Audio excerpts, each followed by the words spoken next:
தமிழக வெற்றிக் கழகத்தின் பிரச்சார கூட்டம் புதுச்சேரியில் தொடங்க இருக்கிறது.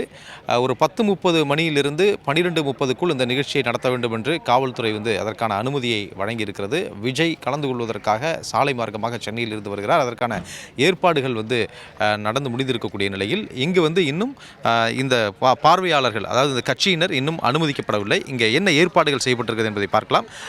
அங்கே அந்த பிரச்சார பேருந்து, விஜயனுடைய பிரச்சார பேருந்து நிற்பதை பார்க்கலாம். இந்த பிரச்சார பேருந்து மீது தான் நின்று அவர் பேச இருக்கிறார்.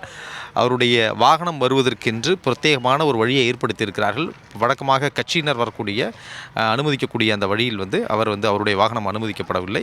கூட்டம் நெரிசல் கூடும் என்பதனால அவருக்கென்று தனியாக ஒரு வழியை ஏற்பாடு செய்திருக்கிறார்கள். இந்த கூட்டம் நடைபெறக்கூடிய இந்த பகுதி என்பது உப்பளம் துறைமுக மைதானம். ஒரு 20 ஏக்கர் பரப்பளவு கொண்டது. அதில் ஒரு பகுதியை மட்டும்தான் இந்த கூட்டம் நடத்துவதற்கான முழுவதுமாக அந்த தடுப்புகளை அமைத்து 4 புறமும் அந்த தடுப்புகளை அமைத்து ஏற்பாடு செய்திருக்கிறார்கள். உள்ளே பார்வையாளர்கள், அதாவது இந்த கட்சியினர் வருவதற்கு ஏற்ப எவ்வாறு செய்து வைத்திருக்கிறார்கள் என்பதை பார்க்கலாம். அதாவது பெட்டி பெட்டியாக பார்வையாளர்கள் நிற்க வைக்கப்பட இருக்கிறார்கள். அதில் காவல்துறையினர் தற்பொழுதிலிருந்தே ஒவ்வொரு பெட்டிக்கும் குறைந்தது ஒரு 3லிருந்து ஒரு 4 போலீஸார் இருக்கிறார்கள். இன்னும் கூடுதலாக கூட கூட்டம் வர வர அந்த இடத்துல இது போன்ற போலீஸாரை அதிகப்படுத்துவதற்கான வாய்ப்புகள் இருக்கிறது. இவர்களுடைய பணி இந்த பெட்டிக்குள் வந்தவர்கள் அதிலிருந்து அங்கே அவர்கள் தடுப்புகளை மீறி செல்லாமல் இருப்பதற்கு. பொதுவாக விஜயினுடைய பிரச்சார கூட்டங்களில் பார்த்திருக்கிறோம், அதுபோன்ற மாநாட்டிலும் பார்த்திருக்கிறோம். அவர் எங்கு நிற்கிறாரோ, மேடை என்றால் மேடை, அல்லது பிரச்சார பேருந்து என்றால் அந்த பேருந்தை நோக்கி செல்வதற்கு தான் முயற்சி செய்வார்கள். எனவே அவற்றை தடுப்பதற்காக இந்த தடுப்புகளும் காவல்துறையினுடைய பாதுகாப்பும் இருக்கிறது என்பதை பார்க்கிறோம். அதே போன்று இந்த 4 சுற்றி இந்த 4 புறமும் கூட முழுவதுமாக தடுப்புகள் அமைக்கப்பட்டு அதை யாரும் அந்த தடுப்புகளை உடைத்து கொண்டு அல்லது உள்ளே அதிகமாக கூட்டம் கூடினால் உள்ளே வருவதற்கான வழி ஏற்படுத்தாமல் காவல்துறையினர் அங்கே பாதுகாப்பு பணியில் ஈடுபட இருக்கிறார்கள். அது மட்டும் இல்லாமல் இங்கே வரக்கூடியவர்களை வழக்கமாக இது போன்ற கூட்டங்களில் அதிகமாக எண்ணிக்கையில் அதிகாலையிலேயே வந்து விடுவார்கள். ஆனால் காவல்துறை இந்த முறை அதற்கான அந்த நுழைவு வாயிலேயே முழுவதுமாக பாதுகாப்பு பணியை செய்து வருகிறார்கள். இந்த கூட்டம் 10:30 மணிக்கு பிறகுதான் தொடங்க இருக்கக்கூடிய நிலையில் 9 மணிக்கு பிறகுதான் பார்வையாளர்களே அனுமதிப்பதற்கு திட்டமிட்டிருக்கிறார்கள். காலையிலேயே வெகு நேரம் இங்கே காத்திருந்து அவர்களுக்கு தண்ணீர் பற்றாக்குறை இது போன்ற பிரச்சனைகள்லாம் ஏற்படுவதை கருத்தில் கொண்டு இவ்வாறு ஏற்பாடுகளை செய்திருக்கிறார்கள். 9 மணிக்கு பிறகு அவர்களை உள்ளே பார்வையாளர்களை அனுமதிப்பதற்கான திட்டம் இருக்கிறது. அது மட்டும் இல்லாமல் அவர்களுக்கான QR கோடுடன் கூடிய அனுமதி அட்டை, அந்த அனுமதி அட்டை, ஒரு அட்டைக்கு ஒருவர் தான் அனுமதிக்கப்படுவார்கள். 5000 பேர் தான் உள்ளே அனுமதிக்கப்படுவார்கள் என்று காவல்துறை தெரிவித்திருக்கிறது. எனவே அந்த QR கோடுடன் கூடியிருக்கக்கூடிய அந்த அட்டையை அவர்கள் போலீஸார் ஸ்கேன் செய்து உள்ளே அனுப்புவார்கள். ஸ்கேன் செய்ய முடியாத அளவிற்கு யாரும் போலியாக உருவாக்கியிருந்தால் அவற்றை ஸ்கேன் செய்ய முடியாத உடனடியாக அவர் உள்ளே அனுமதிக்க மாட்டார்கள். அவர்களை வெளியேற்றப்படுவார்கள். அது போலியாக QR கோடு அட்டையை உருவாக்கினால் அவர்கள் மீது காவல்துறை சட்ட நடவடிக்கை மேற்கொள்ளும் என்றும் தெரிவித்திருக்கிறார்கள்.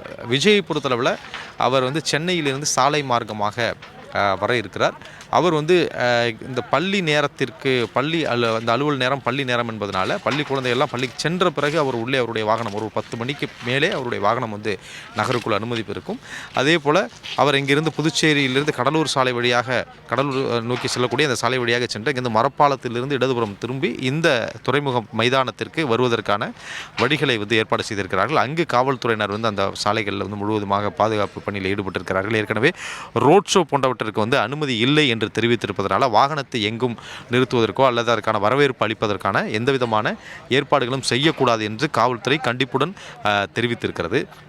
அது மட்டும் இல்லாமல் இங்கு மைதானத்தில் வரக்கூடியவர்கள் இந்த பார்வையாளர்களுக்கு தேவையான குடிநீர் பாட்டில்கள் கொண்டு வைத்திருக்கிறார்கள். அதே போன்று இந்த பகுதியில் வரும்பொழுதே அவர்களை சோதனை செய்வதற்காக இந்த பார்க்கலாம். காவல்துறையினர் இந்த மெட்டல் டிடெக்டர் சோதனை முழுவதுமாக சோதனை செய்து தான் ஒவ்வொருவரையுமே உள்ளே அனுப்புகிறார்கள். இன்னும் பார்வையாளர்கள் வரவில்லை. இங்கே பணிபுரியக்கூடிய ஊழியர்கள் வரும்பொழுது அவர்களையும் சோதனை செய்து அனுப்புகிறார்கள்.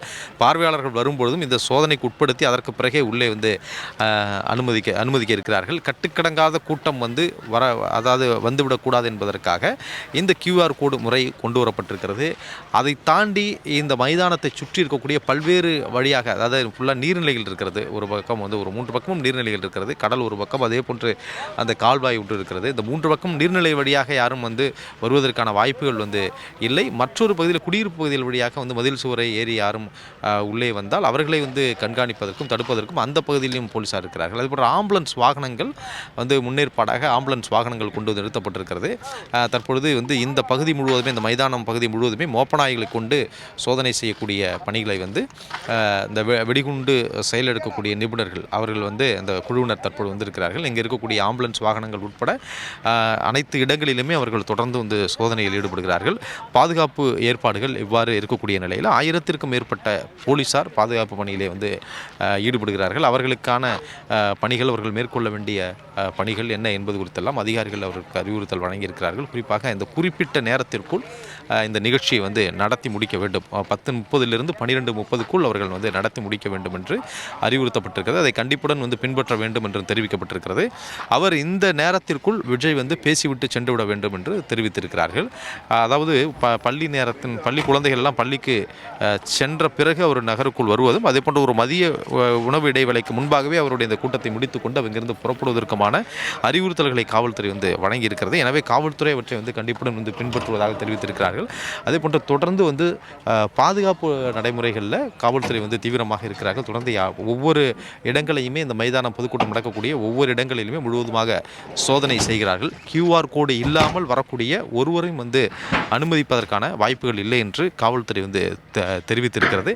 இந்த நிகழ்வை பார்த்தோம் என்றால் கரூர் சம்பவத்திற்கு பிறகு இந்த ஒரு நிகழ்வு தாவேகாவினுடைய ஒரு பிரச்சார கூட்டம் என்பது நடைபெறுகிறது. ஒரு 2 மாதத்திற்கு பிறகு இந்த கூட்டம் நடைபெறுகிறது. அடுத்தடுத்து தேர்தலை நோக்கி அரசியல் கட்சிகள் எல்லாம் வந்து களமிறங்கக்கூடிய நிலையில் தாவேகாவுடைய கூட்டங்களும் பிரச்சார கூட்டங்களும் அடுத்ததாக தமிழகம் முழுவதும் பல்வேறு இடங்களில் வந்து இருக்கும்.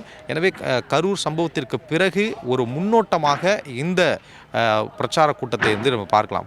புதுவையில் நடக்கக்கூடிய அந்த ஒரு பிரச்சார கூட்டத்தை பார்க்கலாம். எவ்வாறு இனி இதே பாணியில் தான் நடத்துவதற்கு திட்டமிட்டிருக்கிறார்களா, இது வந்து எந்த விதமான பிரச்சனைகளும் இல்லாமல் தொடர்ந்து முடியும் பட்சத்தில் இதே பாணியில் வந்து ஒவ்வொரு தமிழகத்தினுடைய ஒவ்வொரு மாவட்டத்திலும் இது போன்ற ஒரு பிரச்சார கூட்டங்களை மேற்கொள்வதற்கு தாவேகா நிர்வாகிகளும் வந்து திட்டமிட்டிருப்பதாக தகவல் வெளியாகியுள்ளது.